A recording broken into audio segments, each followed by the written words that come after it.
오늘은 교회역으로 성령 강림 주일로 저희들이 지키게 됩니다.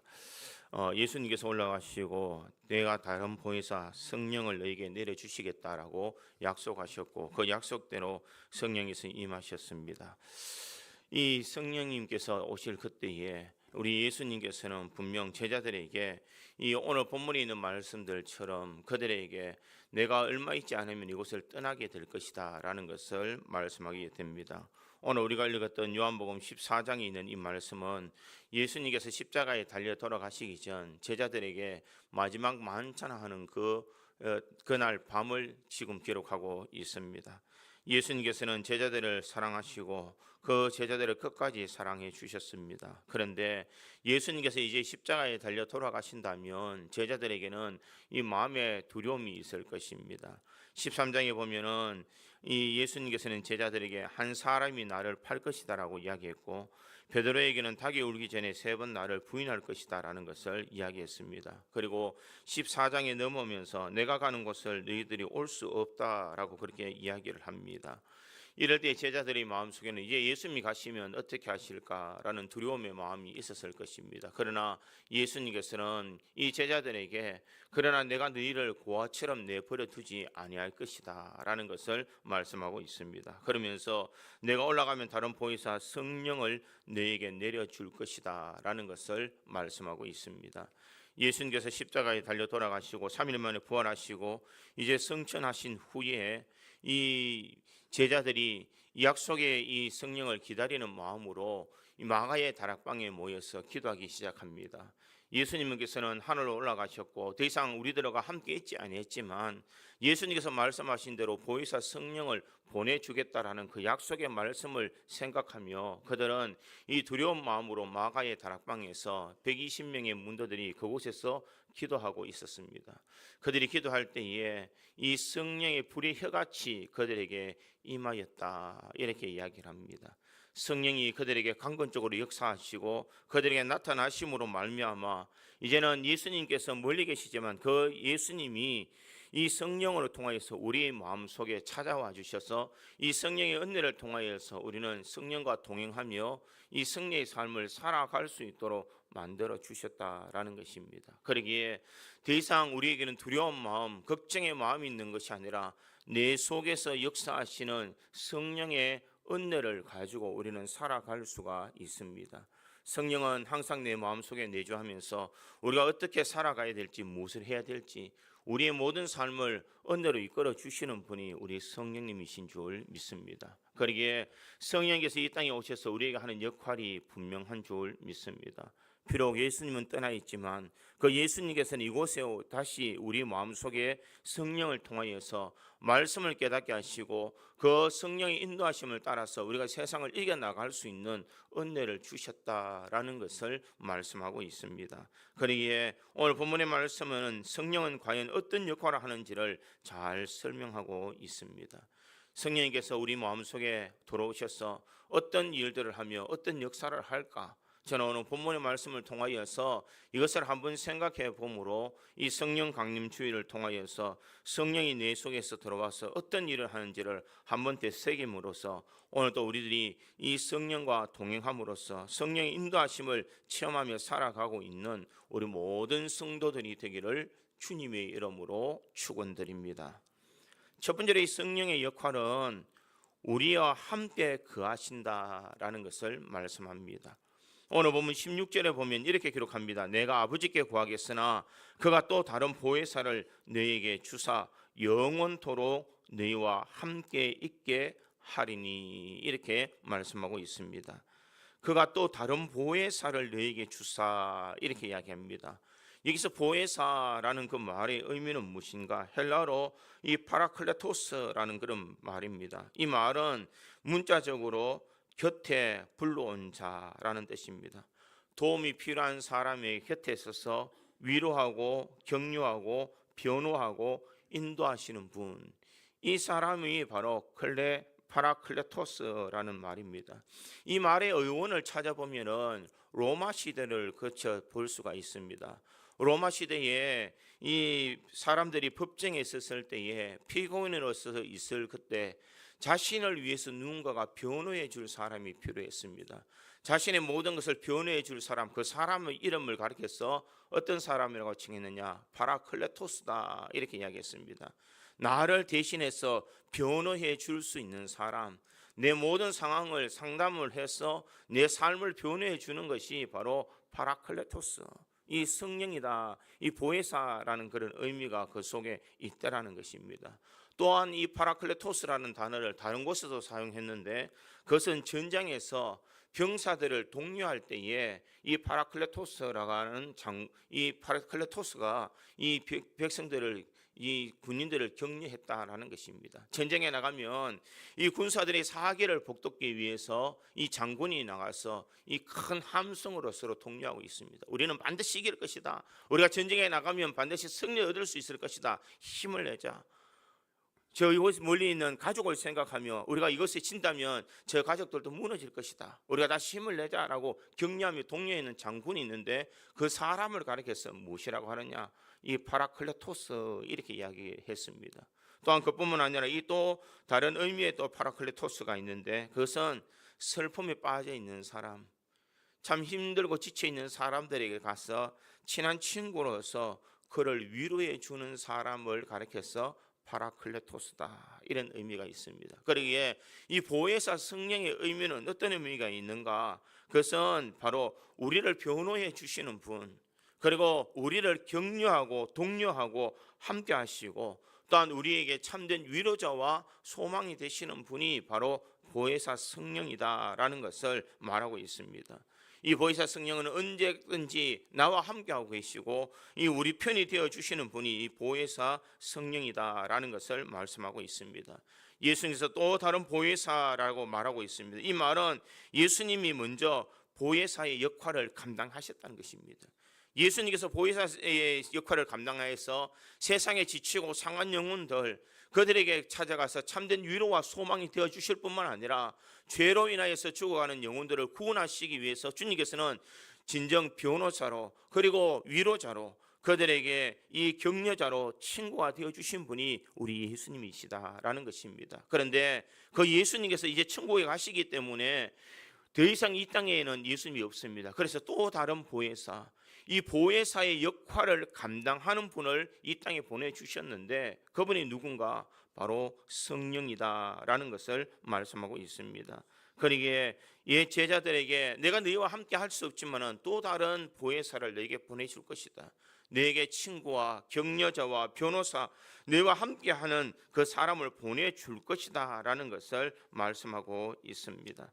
사랑하는 성도 여러분, 우리의 삶에도 바로 이 파라클레토스라는 이 보혜사가 우리 삶에는 꼭 필요한 줄 믿습니다. 왜냐하면 우리는 세상을 살아가다 보면 참 많은 일들을 겪게 됩니다. 말할 수 없지만 사랑하는 사람을 잃어버렸을 때나, 내 건강을 잃어버렸을 때나, 혹은 꿈이 좌절되거나 나에게 사업이 망하거나 나에게 큰 환난이나 어려움이 있을 그때에 누군가가 내 마음을 알아주고 내 마음을 위로해 주는 사람이 있어야 된다라는 것입니다. 그런데 우리가 살다 보면 우리 곁에는 이런 사람이 별로 없는 것 같습니다. 내가 정말 힘들어 있을 때에 누군가가 와서 따뜻한 한마디의 말을 던져줄 수 있는 그런 사람이 있었으면 좋겠는데, 그런 사람이 잘 없더라라는 것입니다.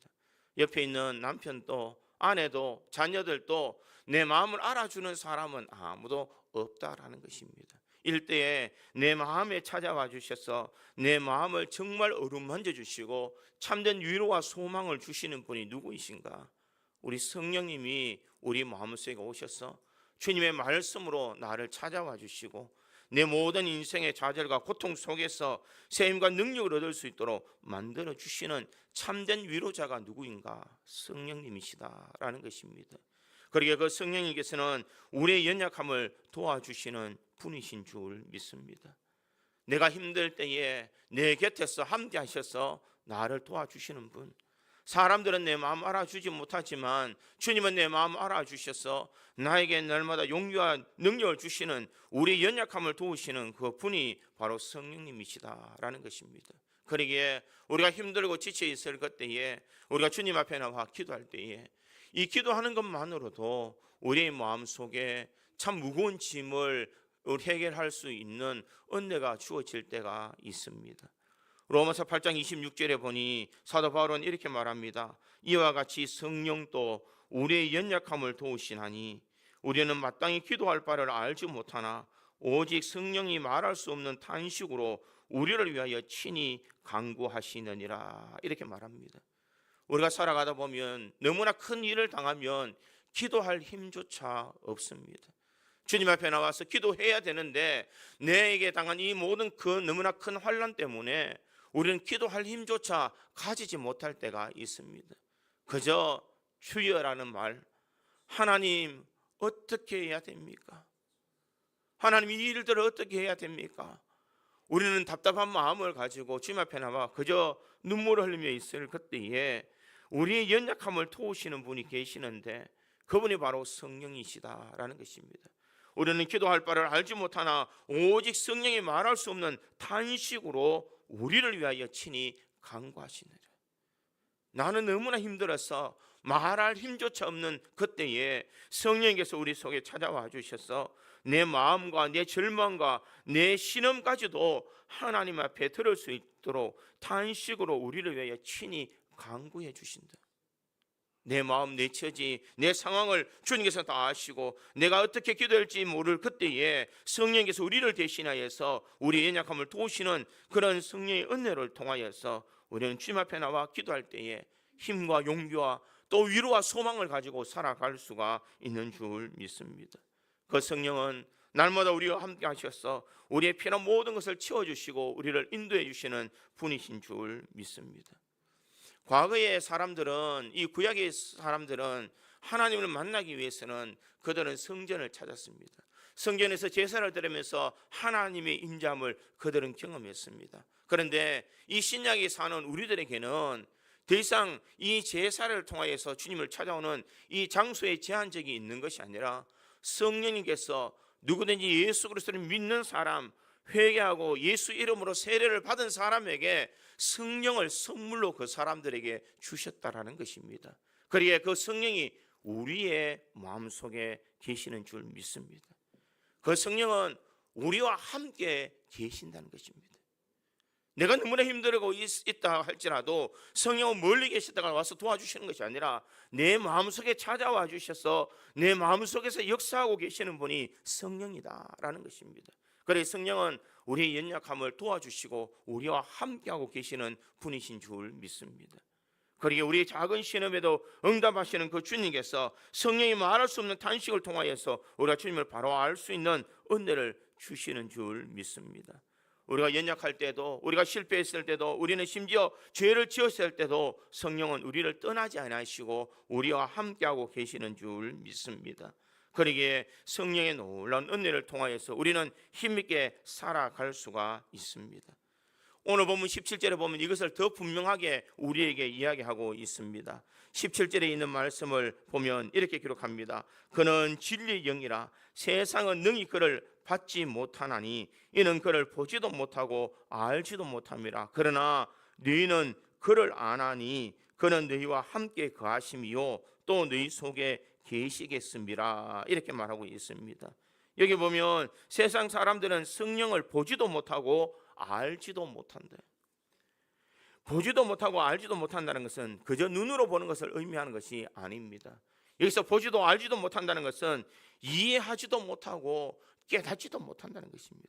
성령이 있는 것조차도 알지 못한다 이렇게 말합니다. 그러나 우리는 안다라는 것입니다. 왜 알까? 그는 너희와 함께 거하심이요 또 너희 속에 계시겠습니다 이렇게 말하고 있습니다.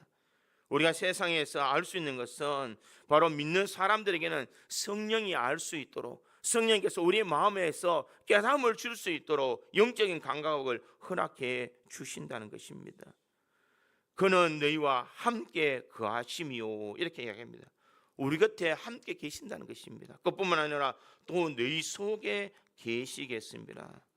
우리 속에 내 내면 속에 임재하여 주셔서 날마다 나를 떠나지 아니하시고 나와 함께 하시는 분이 성령이시다라는 것을 우리에게 말씀하고 있습니다.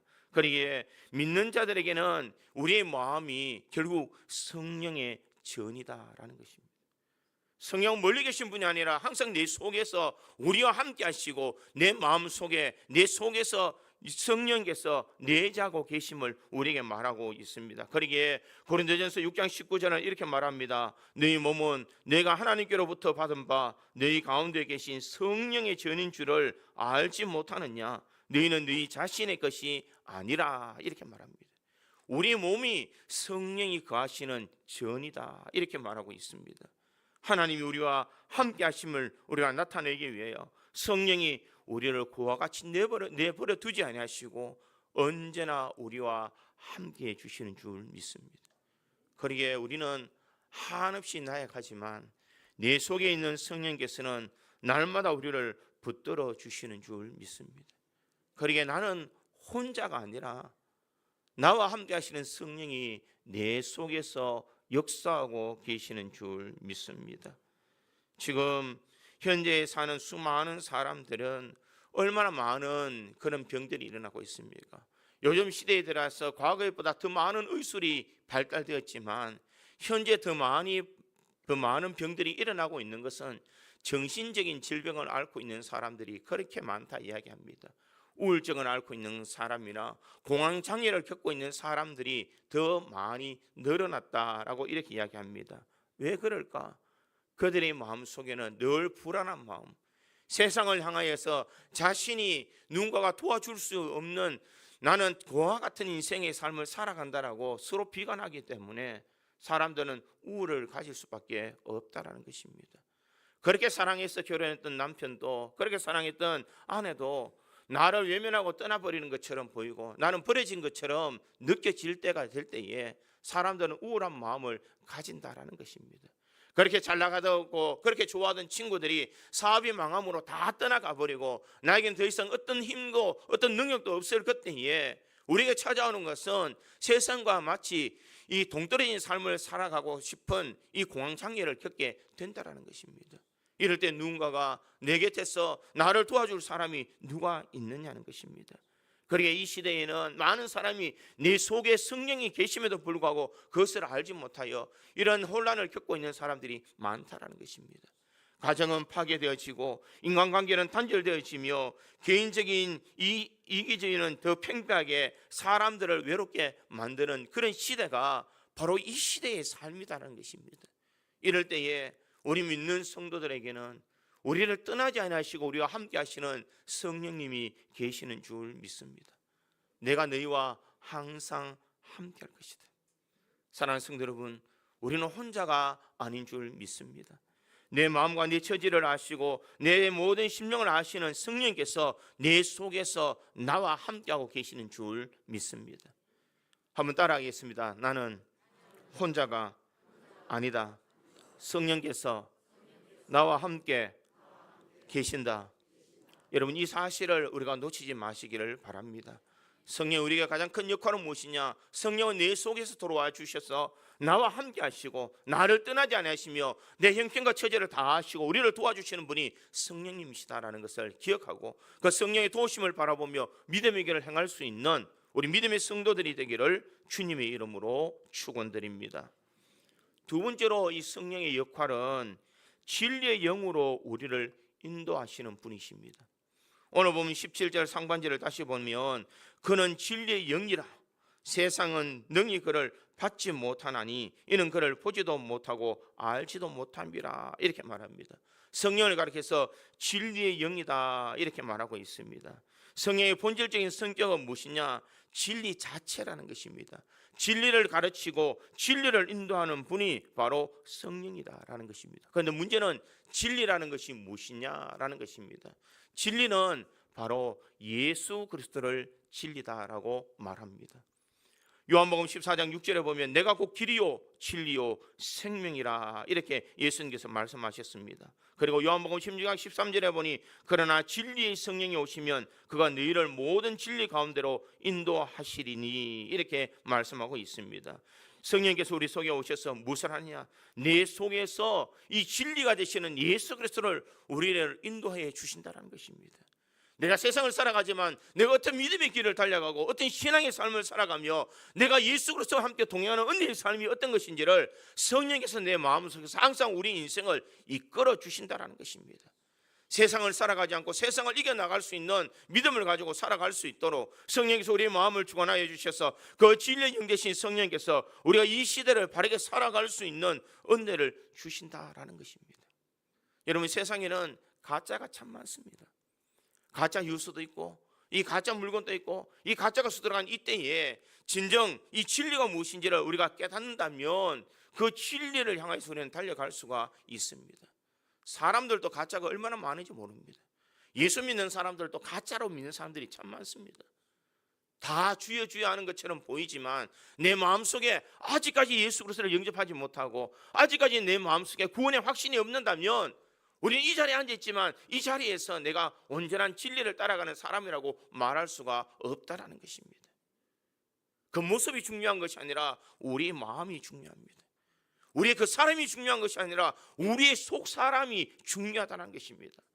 예수 믿는 사람은 내가 교회 오는 것으로 우리 신앙이 끝난 것이 아니라는 것입니다. 내가 예수와 동행하고 있는가, 내가 예수 그리스도의 인도하심을 받고 있는가, 내가 성령의 삶을 이끌어 받아서 내가 진리의 길을 바르게 행하고 있는가, 이것이 중요한 줄 믿습니다.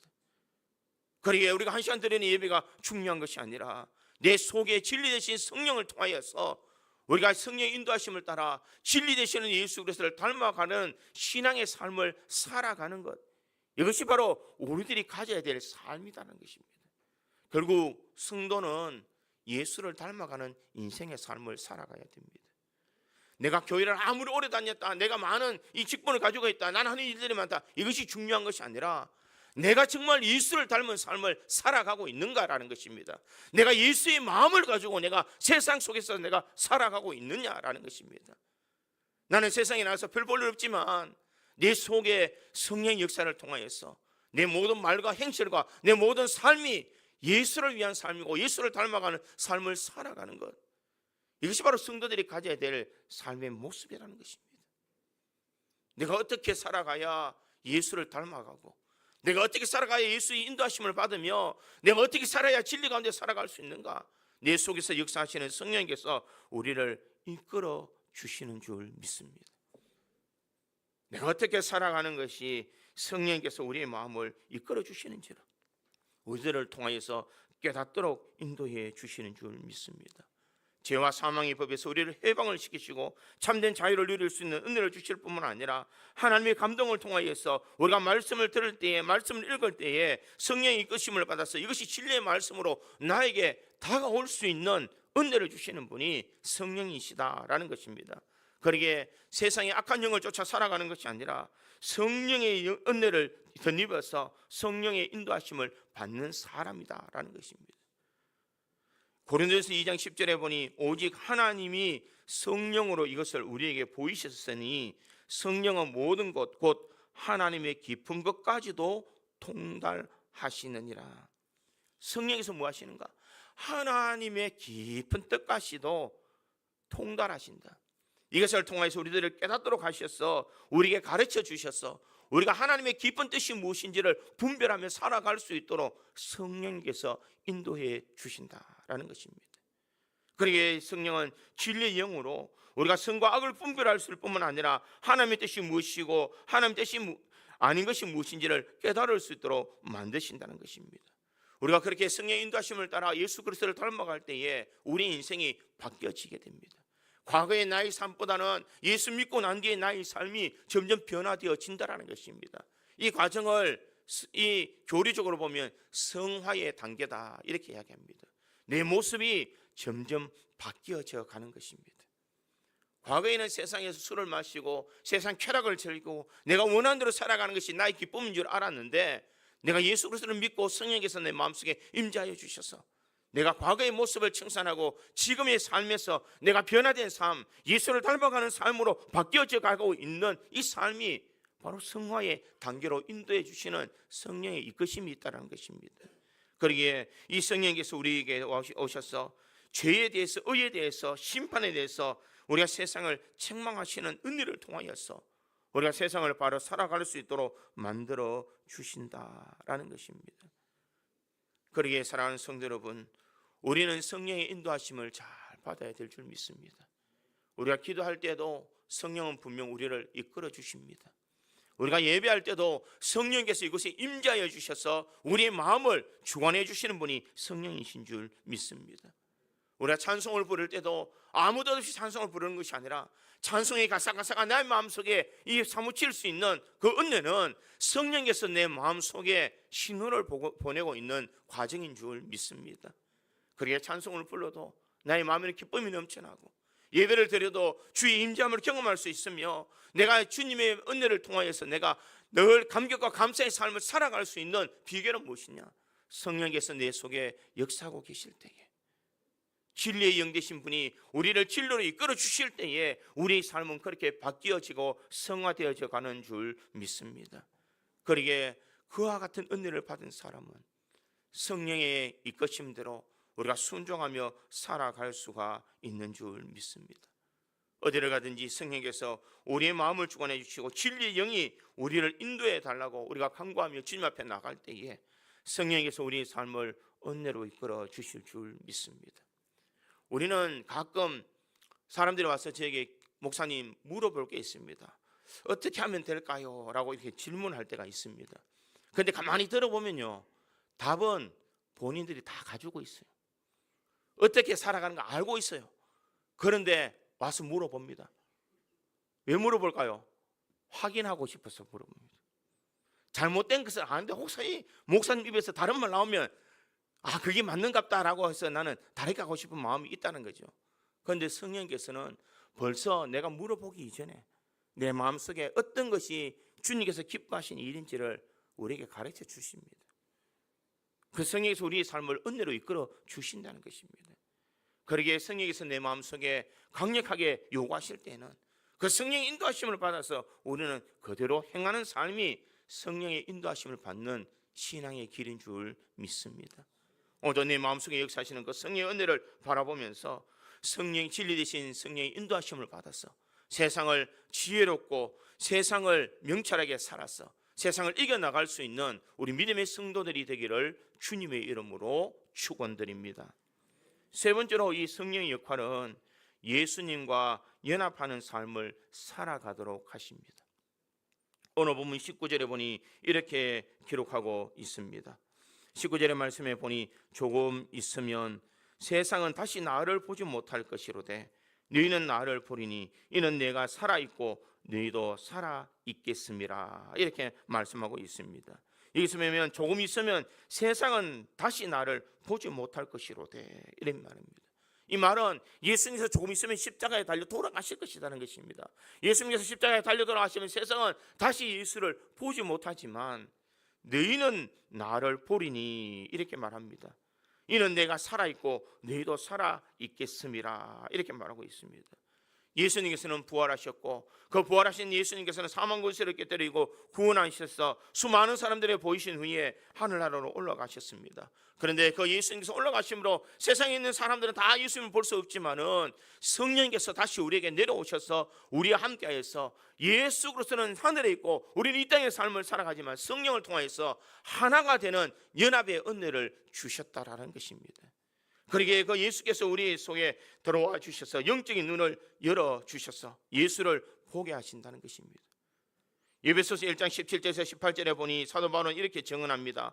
우리 주 예수 그리스도의 하나님 영광의 아버지께서 지혜와 계시의 영을 너희에게 주사 하나님을 알게 하시고 너희 마음의 눈을 밝히사 이렇게 말합니다. 진리의 영이 우리 속에 오심으로 말미암아 너희 마음의 눈을 밝혀줄 것이다 라는 것을 말하고 있습니다. 지혜와 계시의 영이 너희에게 주사 하나님을 알게 하시고 너희 마음의 눈을 밝히사 이렇게 말합니다. 누구든지 하나님을 아버지라고 부를 수 있는 사람은 없습니다. 예수 믿는 사람, 내 속에 성령이 계시는 사람은 하나님을 아버지라고 부를 수 있습니다. 누구나 다 예수님을 나의 구세주라고 고백할 수 있는 사람은, 네가 예수 믿지 않는 사람은 절대로 그렇게 고백할 수가 없다라는 것입니다. 우리는 너무나 당연하게 하나님을 아버지라고 부르고 예수 그리스도의 구원의 은혜를 기억하면서 예수님께서 나를 위해 십자가에 달려 돌아가셨다라고 우리가 이야기하지만, 이런 너무나 많은 이 평범한 이야기 속에 세상 사람들의 입에서는 이 말이 나올 수가 없다라는 것입니다. 우리에게 진리와 계시의 영이 들어와 있기 때문에 우리는 거리낌없이 하나님을 아버지라고 고백할 수 있습니다. 예수 그리스도를 나의 구세주라고, 나를 위하여 십자가에 달려 돌아가신 주님이라고 내가 고백할 수 있는 것은 내 속에 살아있고 지금부터 역사하고 계시는 성령의 은혜가 있기 때문인 줄 믿습니다. 그 성령의 은혜를 통하여서 나는 예수님이 십자가의 은혜가 나의 죄 때문이라는 것을 고백할 수 있도록 만드신다는 것입니다. 세상 사람들에게 예수님께서 당신의 죄를 위해서 돌아가셨습니다 이렇게 말하면 사람들은 뭐라고 그랬습니까? 내가 언제 내 대신 죽으라고 그랬나? 예수님께서 왜 쓸데없이 나를 대신해서 죽었을까? 세상 사람들은 그 의미를 알지 못한다는 것입니다.